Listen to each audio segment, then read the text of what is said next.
White noise, black screen. There's a YouTube video simply titled, White noise, black screen. It's 10 hours long, meant to play while you sleep. But unlike most white noise videos, this one has a strange anomaly. Around the 6-hour mark, the most replayed graph spikes sharply. If you don't know, most replayed is a feature that highlights the parts of a video people watch repeatedly. Usually it makes sense, a ghost sighting in an urban exploration clip, the punchline in a funny skiing video, things like that. But this was just 10 hours of static and a black screen. Why would anyone keep replaying a specific moment? Yet there it was, a 30-second segment beginning at 6 hours, 18 minutes. Out of curiosity, I skipped to that timestamp. Nothing looked different, just the same black frame and uniform white noise. No unusual pops in the audio, no visual glitches. I tried to rationalize it. Maybe people tended to wake up around 6 hours in and shut the video off. But that wouldn't create such a precise spike. 6, 18, 14, sharp and narrow, not a wide bump that would represent various wake-up times. Maybe someone shared a link that started exactly at that timestamp. Comments were disabled, so there was no way to check. Despite how odd it was, I decided to use the video that night. That's how I found it in the first place. My neighbor's dog kept barking at 6 a.m., and I desperately needed uninterrupted sleep. I pressed play and went to bed. I jerked awake in the middle of the night. My phone said 3:37 a.m. The room was pitch black except for the faint gray glow from the video still running. I tried to go back to sleep, pulling the blankets over my shoulder, but something felt wrong. Adrenaline was rushing through my body, as if I had woken from a nightmare I couldn't remember. Then I noticed something else. White noise can be fully synthetic, perfectly uniform, or it can be made from a short recording looped endlessly. If you listen long enough, your brain sometimes starts to pick up subtle patterns. It can get irritating, like the ticking of a loud clock. That's what was happening now. My brain started detecting a rhythm hidden inside the static. Whoosh, whoop, click, whoosh, whoop, click. It grew more pronounced the longer I lay there. My nerves were tightening with each repetition. I couldn't stand it. I was about to get up and shut the whole thing off. Even the neighbor's barking would have been better. That's when I heard a growl. "Who's there?" I shouted automatically. No answer. I sat up and my heart stopped. A pair of white eyes glowed on my laptop screen. Frozen, I watched as those eyes drifted off the screen itself and hovered in the darkness a full foot away, staring straight at me. Then they moved. The eyes flared bright as something lunged toward me. Shadowy hands stretched across the bed. A jolt of pain shot through my wrist as something cold tightened around it. I scrambled backward, kicking wildly. I grabbed my phone from the nightstand and flicked on the flashlight. Nothing was there. Panicked, I ran to the door and switched on the bedroom lights. Empty. My laptop showed that I was just past the 6:18 mark, the most replayed part of the whole video. I rewound it, played it again. Nothing, no growl, no figure, no glowing eyes. Shaking, I went to the bathroom and splashed water on my face. It was just a dream, I told myself. Half asleep, just your imagination. But when I lowered my gaze, I saw it. A purple bruise encircling my wrist, in the shape of a thin, skeletal hand. Stay in your vehicle. Back in April of 2013, something happened to me that I haven't been able to talk about for years. I was paid a substantial amount of money to stay quiet in exchange for signing a 10-year agreement to keep my mouth shut. Now that the contract has finally expired, I've been weighing my options. I could let it go and never bring it up again. Talking about it won't earn me anything, and I've got a lot to lose. But then again, this is just an anonymous post on the internet. Words feel smaller here. It happened in West Virginia. The heat was worse than usual, and the air was completely still. I was driving home after visiting my aunt, who had broken her leg and couldn't leave the house. I took the I-64 out of Lewisburg. It began with the radio. It was playing that same overplayed pop song I'd already heard 100 times when the sound started cutting in and out in sharp, quick bursts, and then it died altogether. Up ahead, I heard cars honking as traffic slowed, and a line began forming. The trees around the road swayed violently, as if something heavy was pressing against them. A strong gust slammed into the left side of my car, and I had to pull in the opposite direction just to stay straight. I shut the sunroof as a cloud of dust swept past and smeared across the windshield. Then came a rumble, like thunder, but from below the ground. A deep, groaning roar rising louder and louder by the second. As it reached its peak, I watched trees crash over. A small Kia lost its balance and skidded off the road. As the noise faded, the entire highway dissolved into chaos. Drivers were switching lanes at random, others slamming their brakes. The car behind me clipped my door as it sped past. Suddenly, the radio clicked back on, playing an automated message. A local emergency alert calling the situation a geological event. We were instructed to turn off all air conditioning, slow down, and exit at the nearest ramp. The message repeated in a flat, emotionless loop: geological event, no air conditioning, slow down, divert to nearest exit. Minutes passed. Up ahead, officers were blocking every lane, funneling all traffic toward a single highway exit. Some people tried pushing through the barricades but were immediately forced back at gunpoint. The officers were wearing gas masks and riot shields. We were waved along the exit and directed right, into an open field that had been turned into an improvised parking area. Cars were packed bumper to bumper, boxed in so tightly that only the vehicles at the very edges had enough space to open a door. 4 rows of cars, maybe 10 to 15 in each. Every extra vehicle got sent farther down the road. The place was overflowing. I ended up in the second row, about 6 cars in. Everyone around me was on their phones, but the signal kept dropping. I didn't have anyone to call, but it was obvious nobody could get anything through anyway. The radio kept repeating the same emergency message. Voices rose around me. A man 2 cars to my left managed to crack his door open a few inches and started shouting at the officers, demanding answers. They shot back instantly with a warning round into the air. "Stay in your vehicle, lock your doors. I'm not telling you again." Some people tried filming, but uploads kept failing. We were losing signal completely. Maybe 1 or 2 videos of the warning shot made it online before everything cut out. Officers patrolled back and forth. We were ordered to stay inside our vehicles, windows up, doors locked, engines off. I could hear people talking through their closed cars, rumors spreading fast. Someone said there had been a natural gas leak caused by the geological event, and that turning on engines could trigger an explosion. Others muttered about terrorism. No one knew anything, and the officers weren't explaining a thing. After about an hour, the mood turned bad. People were hungry, thirsty, restless. One officer climbed onto the hoods of cars, handing out water bottles, crackers, and slices of processed cheese. His steel-toed boots left dents on every car he stepped across. They also distributed thick black plastic hygiene bags for people to relieve themselves, use them, seal them, drop them out the door, then lock up again.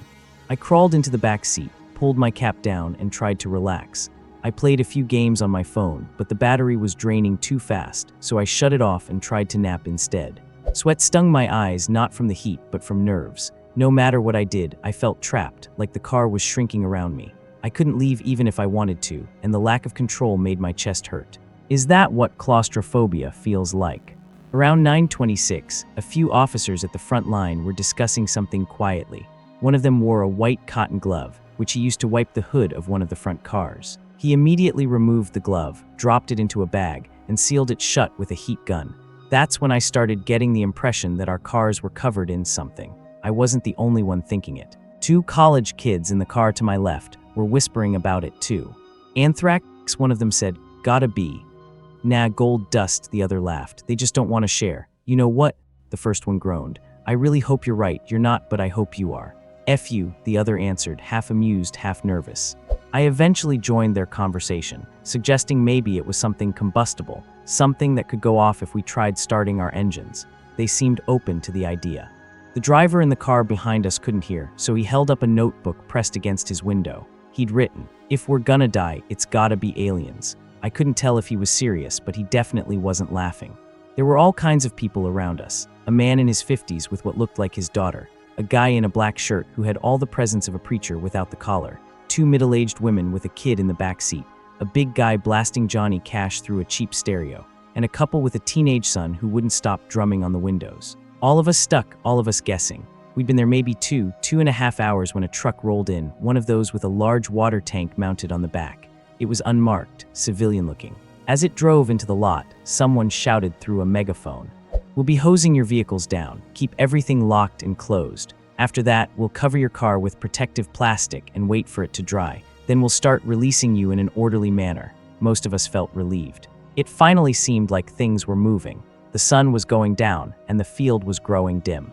Officers climbed onto cars, spraying everything thoroughly. The smell was strong chlorine, maybe something mixed in. When they reached mine, they double-checked the sunroof to make sure it was locked, then drenched the entire vehicle in a stinging chemical fog that stuck in the back of my throat. It took at least an hour or 2 before they were done. After that, 2 squad cars slowly dragged a massive plastic sheet, the kind used to cover pools or football fields, across the entire lot. They secured the edges with heavy rocks. "Please stay calm," someone called out as the plastic crept over us. We know this is uncomfortable, but this is for your safety. Once the cleaning is complete, you'll be free to go. Stay inside your vehicle at all times. I repeat, stay inside.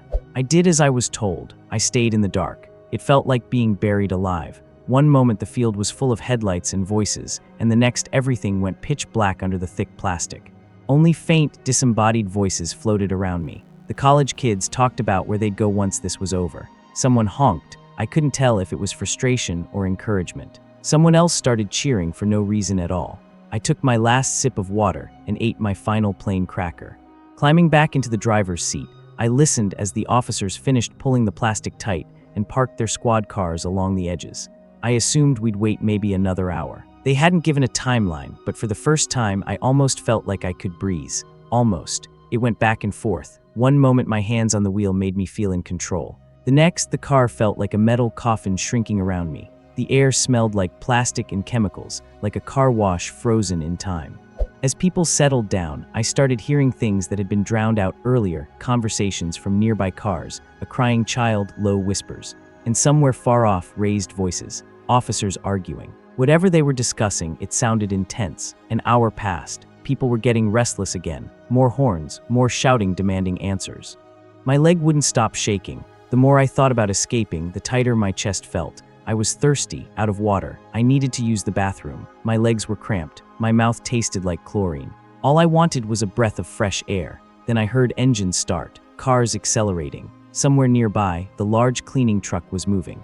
A voice screamed through a megaphone, "We need you to stay in your vehicle. Do not leave for any reason. Stay in your vehicle." A few cars sped off anyway, not many, but enough to cause a new wave of panic. Then silence. The officers left us there, and for the first time in hours, nobody said a word.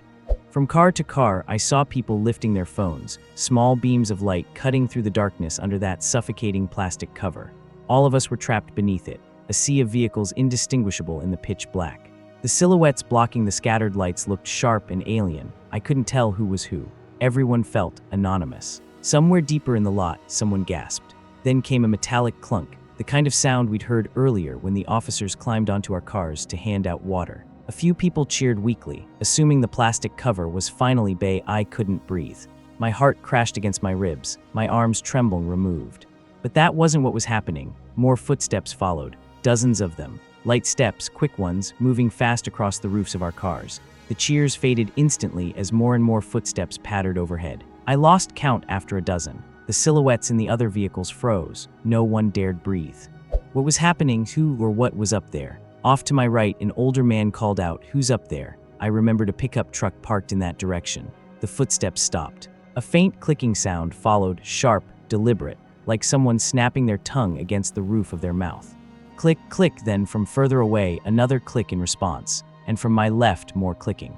Then a chain reaction, a cascade, dozens, maybe hundreds of clicks answering each other in the darkness. A terrible metallic screech erupted on my right, followed by shattering glass. A scream burst out and was abruptly cut off. A car horn blared in irregular bursts, like someone had slumped forward onto it.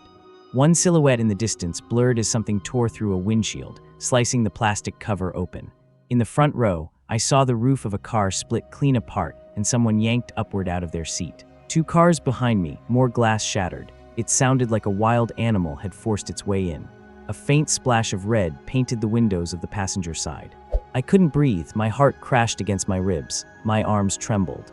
Uncontrollably. Sweat rolled down my back and my hands locked around the steering wheel. I couldn't see the creatures, but the noises, the screams, the ripping, ignited something primal inside me. Pure terror. My body recognized the threat before my mind did. The college kids in the car beside me ducked down. One of them waved frantically for me to do the same. I nodded and scrambled into the back seat. I couldn't see where I put my hands or feet. In the darkness, everything felt wrong, sharp angles where there shouldn't be, empty space where I expected something solid. In my panic, my foot accidentally tapped the horn. It was a tiny honk, barely half a second, but to me, it was deafening. Within moments, something heavy landed on the hood of my car. The frame dipped under the weight. This thing was far heavier than the officer who had walked over the vehicles earlier. I clamped my hands over my mouth to muffle my panicked breathing, but sweat trickled into my nose, making me snort involuntarily. My tongue stung where I'd bitten down on it. Outside, the metal groaned as whatever was on top shifted its weight. Click, click, behind the car, another click answered. Everyone had stopped using their phone flashlights. Every car was silent, people hiding, praying not to be noticed. I pressed myself against the door behind the driver's seat, curling into the smallest shape possible. The car frame creaked as the creature moved. When it reached the sunroof, a small crack echoed through the darkness. It paused, then another crack. I silently shook my head like an idiot, as if my fear could convince the car not to break. The glass gave way. Shards rained down over my legs as a huge shape wrapped in torn plastic dropped into the front seat. It hit the dashboard hard, twitching violently. It spun around, thrashing beneath the ripped sheet, its soft clicks escalating into a rapid, frantic barrage, a call for the others. Footsteps thundered from every direction. Some creatures ran over the cars, some leaped from roof to roof, some jumped so far they skipped entire vehicles. They were coming, all of them. I fumbled in the dark, slicing my thumb on broken glass, but managed to unlock and shove open the passenger door. Even fully opened, pressed tightly against the college kid's car, the gap wasn't big enough for me to fit through. I tried anyway. I forced myself into the narrow space, exhaling every bit of air from my lungs to flatten my chest.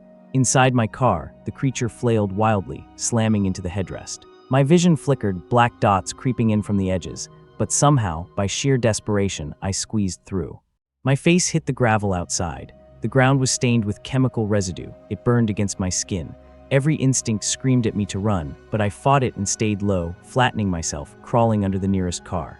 More of them were everywhere now, climbing over vehicles, dropping down between them, circling. My chest pressed into the dirt as the weight shifted overhead. I heard windshields shattering, metal tearing. Fabric something was stuck up there, thrashing like a trapped animal. I could hear the college kids murmuring to each other, trying to stay calm, one whispering that all they needed to do was stay low, stay quiet, and wait. Then something slammed into the passenger side door, the same one I had crawled out of. The door, already pressed up against the neighboring car, wrenched loose and fell to the ground completely off its hinges. An ink-black bird-like foot touched down right next to me. I've looked it up since, 3 toes forward, 1 backward, all ending in claws, similar to a raptor's foot, but larger than a human's, with smooth, oil-slick skin. And whatever it belonged to had to be heavy, at least 400 pounds. If the clicking noise really came from its mouth, then judging by the height from the sound alone, it must have been somewhere between 67 and 69. Maybe even taller if it was hunched. How it managed to walk in the narrow gaps between the vehicles is beyond me, but I suspect it was incredibly thin. It stepped lightly from my car to the others, as if scanning for something. I could barely make out anything in the dark, yet this thing navigated it perfectly. It didn't bump into a single object. There was a tap on the glass of the car behind me, to my right. Someone gasped a short, panicked scream, and the hunt began. This time everything erupted at once. It must have triggered some kind of chain reaction, because suddenly the plastic cover overhead began ripping apart left and right. People were clawing their way out of their cars. I heard someone kicking at their windshield. Another person was fighting with a stuck door, slamming it into the vehicle beside them. Far off, a couple of gunshots echoed. The college kids next to me finally snapped into action. They shoved their doors open and followed my lead, rolling to the ground and then scrambling under their car. With the cover torn above us, a little more light filtered in. Their faces were streaked red from crying, and one of them was frantically trying to call for help on his phone. The other ripped it out of his hands. A brief scuffle, then they turned the ringtone on and slid the phone as far to the left as they could. Whatever car that ringing phone landed under, it was destroyed. Every window shattered, every passenger gone. I heard the seat being ripped in half and tossed aside. In seconds, the entire vehicle was torn apart as a dozen of those things swarmed it. "Shut up," one of the students whispered over and over. "Shut up, shut up." Something reached under my car. Its claws scraped across the sole of my shoe, slicing clean through to my big toe. I scrambled forward instinctively, scurrying like a lizard. The college kids saw me move and immediately followed. They didn't think, they just reacted. I made it 2 cars down before getting stuck. Something dark blocked my way, and I couldn't get around it without exposing myself. I couldn't see what it was, but I figured it out fast. There was a wet, meaty crunch, like someone biting deeply into a chunk of flesh. The creature was struggling to tear through the victim's clothes, threads snapping with each pull. A pool of blood seeped under the car, touching my fingertips. It was still warm. One of those things was eating someone. I pressed myself to the ground, reminding myself to breathe, and waited for any chance, any at all. I must have been there for an hour, listening to every bite, every crack of bone, every snapping tendon, and the satisfied clicking as it finished its meal. Then it dragged the remains away. Something heavy stepped on top of the car I was under, dragging the body slowly. The footsteps faded. Silence settled again. In that silence, I found my courage. I crawled to the edge of the torn plastic cover, listened one last time, pushed one of the weights aside, and slipped out. They were gone, and I was outside. My chest loosened. I could finally breathe. Relief almost made me cry. A breeze picked up, cooling the sweat on my face and carrying the fresh smell of grass. I stepped back and turned toward the sea of cars to see the damage, and that's when I saw it. Off to the side, perched on top of an old Honda. At a glance, it looked like a tall person dipped in black ink, but a second look revealed those strange bird-like feet, the pointed claws, and the long row of shark-like teeth lining a mouth far too wide for any human. The creature rose to its full height, easily over 7 feet. It looked ready to leap at me. I had nothing to defend myself with. I couldn't move suddenly. I wouldn't even get halfway under a car before it reached me. 100 thoughts raced through my mind, but there was nothing I could do. I was out of options. It raised a slice of raw meat, blood dripping onto the plastic cover. The creature looked at me with almost curious eyes, took a slow bite, and then, as if nothing had happened at all, simply wandered away, satiated and uninterested. I was left there shaking like a dry leaf. And once the last of those things finally disappeared, what followed wasn't relief, it was panic. It didn't take long for the officers to come back. The plastic cover was pulled away, but none of us were allowed to just go home. Not after what had happened. Some people signed a waiver immediately. They were released on the condition that they would never talk about what they'd seen. In exchange, they'd receive a hefty amount of insurance money. Others demanded answers and were taken into custody for obstruction of justice. A few were so panicked they couldn't form coherent sentences and had to be examined by medical personnel. In the end, 14 people died. The official explanation listed a mix of causes: a traffic pileup, carbon monoxide poisoning, an animal attack. There was even something about an escaped convict. Excuses piled on top of excuses, and all the timelines were wrong. Authorities spread them over several days to make the deaths blend smoothly into normal accident statistics. And if you wanted to go home and get your insurance money, you had to sign a non-disclosure agreement. I signed it. The college kids did too. Frankly, it was a miracle they survived at all. I saw what happened out there. 34 cars had to be towed. 18 people were injured, 6 of them seriously. 4 lost at least one limb. One man had an arm torn off halfway up his collarbone. I still have no idea how he lived. Most people never saw the creatures up close. They only remember the screams, the shattering glass, and the chaos. And sometimes at night, that's all I hear too. Closing my eyes pulls me right back under those cars, feeling the weight shift above me.